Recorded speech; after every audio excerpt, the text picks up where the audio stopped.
अब तक तो आपने सुना ही होगा अक्खा बॉलीवुड एक तरफ और इमरान हाशमी एक तरफ, लेकिन हक देखने के बाद आप मजबूर हो जाओगे कहने के लिए कि अक्खा बॉलीवुड एक तरफ और यामी गौतम एक तरफ। और सबसे इंटरेस्टिंग चीज क्या है पता है, इमरान हाशमी का कैरेक्टर पूरे मूवी में ग्रे जोन में रहता है, लेकिन जब एंड में उनका मोनोलॉग आता है आप कंफ्यूज हो जाते हो क्योंकि वो गलत होते हुए भी सही लगता है। Haq starting Yami Gautam and Emraan Hashmi inspired है रियल इवेंट्स से। 1980s में एक औरत ने अपने हक के लिए कोर्ट रूम का दरवाजा खटखटाया। जिग्ना वोरा की किताब बानो भारत की बेटी में जो कहानी लिखा गया है, हक उसी का एक फिक्शनल रिटेलिंग है। हक इंस्पायर है एक ऐसे केस से जिसका इम्पैक्ट सिर्फ एक औरत तक सीमित नहीं है, जिसने पूरे देश के कानून, संविधान और समाज को हिला दिया था। 1980s में एक औरत थी, शाह बानो बेगम, ऑलमोस्ट 62 साल की थी। 3 तलाक मिल चुका था, ना कोई सहारा ना कोई गुजारा, बस एक चीज मांगी थी कोर्ट से, अपना हक। और सुप्रीम कोर्ट ने भी कहा कि हक मिलना चाहिए, लेकिन बात यहाँ पर खत्म नहीं हुआ। कुछ लोगों ने कहा कि ये तो पर्सनल लॉ में दखल है, जो फैसला होना चाहिए था वो पलट गया। ये केस बन गया एक नेशनल हंगामा, ट्रिपल तलाक, मेंटेनेंस और यूनिफॉर्म सिविल कोड जैसे मुद्दों का एपिसेंटर। लेकिन शाजिया की कहानी सिर्फ तलाक तक सीमित नहीं थी, कहानी है एक सिलाई मशीन से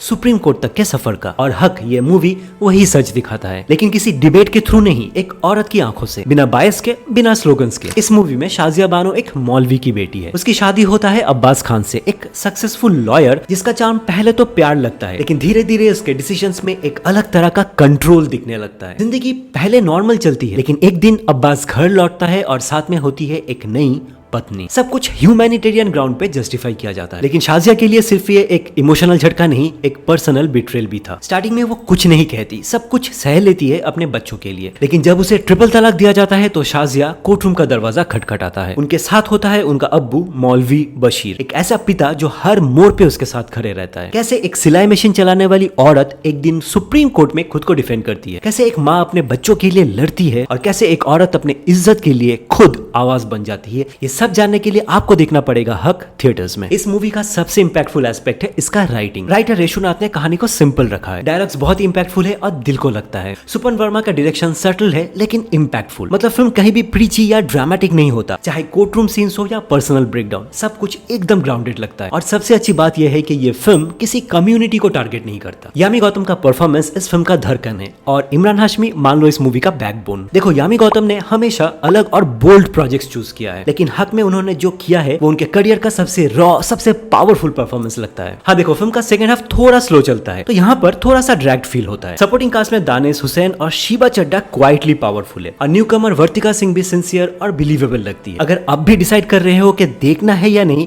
तो हाँ डेफिनेटली देखना है। शाजिया बानो के लिए, यामी गौतम के लिए और इस इंसान के लिए नहीं, इस इंसान के लिए। अगर रिव्यू पसंद आया तो इस वीडियो को लाइक और मेरे चैनल को सब्सक्राइब कर दो आगे ऐसे और भी रियल रॉ रिव्यूज और फिल्मी दुनिया के गॉसिप के लिए।